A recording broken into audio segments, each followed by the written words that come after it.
పశ్చిమ గోదావరి జిల్లా వేగవరంలో సీఎం కిరణ్ కుమార్ రెడ్డి మాట్లాడుతున్నారు. ప్రత్యక్షంగా చూద్దాం. ఈరోజు ఏప్రిల్ 4 దళితులకు అతి ముఖ్యమైన రోజు. జగ్జీవన్ రామ్ గారి పుట్టినరోజు. అందుకనే జగ్జీవన్ రామ్ గారి పుట్టినరోజు ఇది మొదలు పెట్టడం జరుగుతా ఉంది. దీంట్లో పూలే గారి పుట్టినరోజు ఏప్రిల్ 11, అంబేద్కర్ గారి పుట్టినరోజు ఏప్రిల్ 14. అప్పటి వరకు కూడా ఈ మాసమంతా కూడా ప్రతి గ్రామంలో, ప్రతి కుగ్రామంలో పోయి వారితో మీటింగులు పెట్టుకొని అవగాహన కల్పివ్వాలి. మీ హక్కులు మీకు తెలియకన్నా ఉంటే దళారీలు మళ్ళా దూరుతారు. ఆ దళారీ వ్యవస్థ ఉండకూడదు. మీ హక్కులు, మీకు రావాల్సిన డబ్బు మీకే వచ్చే విధంగా, మీకే ఖర్చు పెట్టే విధంగా ఒక పారదర్శకంగా మనము ప్రయత్నం చేస్తున్నాము ఈ ఆంధ్రప్రదేశ్ రాష్ట్రంలో. అందుకనే మీ అందరికీ కూడా మీకు రావాల్సిన నిధులు ఏ విధంగా వస్తుంది అని గ్రామానికి వచ్చి వాళ్ళు చెప్పడం జరుగుతుంది. ఓ పక్క చదువు, ఒక పక్క వైద్యం, ఒక పక్క మీకు ఉద్యోగ అవకాశాల కోసం మీకు నైపుణ్యత పెంచుట, ఒక పక్క మీకు లోన్లు ఇవ్వట, మీకు తక్షణమే మీకు ఉన్న రాబడిని పెంచేదానికి, మీకున్న ఇన్కమ్ని పెంచేదానికి ఎన్నో కార్యక్రమాలు వీటి ద్వారా చేయటం జరుగుతూ ఉంది. వీటిల్లో భాగంగానే పెద్ద ఎత్తున ఇంద్రజలప్రభ కార్యక్రమం తీసుకున్నాం. పోయిన సంవత్సరం నుంచే తీసుకున్నాం. ఇప్పటికి దగ్గర 2 లక్షల ఎకరాలకు ఎస్సీ ఎస్టీల భూములకు మనం నీరిస్తున్నాం. 10 లక్షల ఎకరాలు మనం అంచనాలు వేసి వాటిలన్నింటినీ కూడా సర్వే చేసి ఎస్సీ ఎస్టీలకు సంబంధించి ఒక 6 లక్షల కుటుంబాల్ని దారిద్ర రేఖ కంటే పైకి తెచ్చే ప్రయత్నం. 10 లక్షల ఎకరాలకు బోరు, దాంతోపాటు డ్రిప్ ఇరిగేషను, స్ప్రింక్లర్ ఇరిగేషను, బోరుకి నీరు వస్తే రీఛార్జింగ్ స్ట్రక్చర్స్, కరెంటు కనెక్షను ఇవన్నీ కూడా పెట్టి ఎకరాకు దగ్గర 1,80,000 అయ్యేది కూడా ఇవ్వటం జరుగుతూ ఉంది. ఇంకా వేగవంతంగా చేయటం జరుగుతుంది. ఈ చట్టం తెచ్చేటప్పుడు ఉప ముఖ్యమంత్రి మెంబర్స్ అంతా కూడా ఆ రిపోర్ట్ ఇచ్చారు. ఇచ్చిన తర్వాత 2 రోజుల పాటు శాసనసభ పెట్టాం. శాసనసభ పెట్టి కులంకుశంగా చర్చ చేసి అందరూ అభిప్రాయాలు వస్తాయి. కాంగ్రెస్ పార్టీ ఇంత మంచి చట్టాన్ని ప్రభుత్వం తెచ్చేటప్పుడు Telugu Desam party, YSRCP, YSR Congress party, TRS party, communist పార్టీలు ఇవన్నీ మద్దతు తెలుపుతాయని నేను ఒక ఊహించాను. కానీ ఆ ఊహ పూర్తిగా పొరపాటైంది.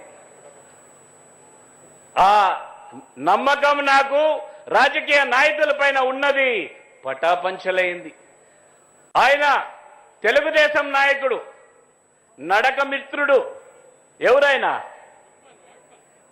నడక మిత్రుడు చంద్రబాబు నాయుడుకు ఎస్సీ ఎస్టీ చట్టం అసెంబ్లీలో 2 రోజుల పాటు చర్చ చేసి చట్టము తెస్తున్నామంటే నేను ఆయన నడక ఆపి అసెంబ్లీకి వస్తాననుకున్నాను. ఆయన ఆ విధంగా అనుకోలేదు. ఈ రాష్ట్రంలో ఉండే ఎస్సీ ఎస్టీలకంతా కూడా ఈ చట్టం కంటే నా నడకే ముఖ్యమని ఆయన నడుస్తూనే పోతున్నాడు. ఒకసారి ఆలోచన చేయండి. ఇంత చరిత్రాత్మకమైన చట్టం భారతదేశంలో మొట్టమొదటిసారి తెచ్చేటప్పుడు ఆయన కర్తవ్యం కాదా అసెంబ్లీకి వచ్చి మద్దతు తెలిపేది? ఒక్కసారి ఆలోచన చేయండి అనేది స్పష్టంగా తెలియజేయటం జరుగుతోంది. దీనిలో ఒక మాట చెప్పాలి. నేను అపోజిషన్లో ఉన్నప్పుడు చంద్రబాబు నాయుడు ముఖ్యమంత్రిగా ఉన్నాడు. దురదృష్టవశాత్తు ఆడ ఒరిస్సా రాష్ట్రంలో వరదలు వచ్చాయి. మనకు ఆంధ్రప్రదేశ్ ప్రాంతానికి దగ్గరుంటే మన కలెక్టర్లు, మన ఎస్పీలంతా పోయి వారికి సహాయం చేశారు ఒరిస్సా ప్రజలకి. దాని తర్వాత చంద్రబాబు నాయుడు కూడా పోయాడు. ఆడికి పోయి అసెంబ్లీకి వచ్చి ఏం చెప్పాడంటే, ఒరిస్సా ప్రజలందరూ కూడా నీలాంటి ముఖ్యమంత్రి మాకుంటే బాగుండు అని చెప్పారు అని అసెంబ్లీలో చెప్పారు. నాకు ఒక డౌట్ వస్తా ఉంది. మన ఎలక్షన్లు అయితే 2014 ఉండాయి, ఒరిస్సా ఎలక్షన్లు అయితే ఇంకో 2 నెలల్లో ఉండాయి. అట్లే నడుచుకుంటా బెరంపూర్కి పోయి ఆడ ఎలక్షన్లు ఏమన్నా పోటీ చేస్తాడేమో. ఇక్కడ నో ఎంట్రీ. ఆంధ్రప్రదేశ్ లో తెలుగుదేశం పార్టీకి నో ఎంట్రీ అయిపోయింది. ఇక్కడ అధికారంలోకి వారు ఇక జీవితాంతం రారనేది స్పష్టంగా తెలియజేయటం జరుగుతా ఉంది.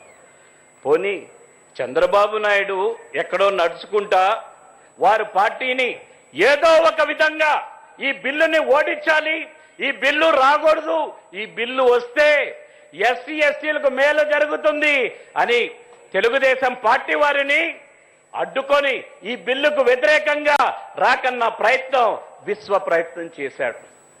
పోనీ ఆయన తత్వం అటువంటిది అని వదిలేశాం.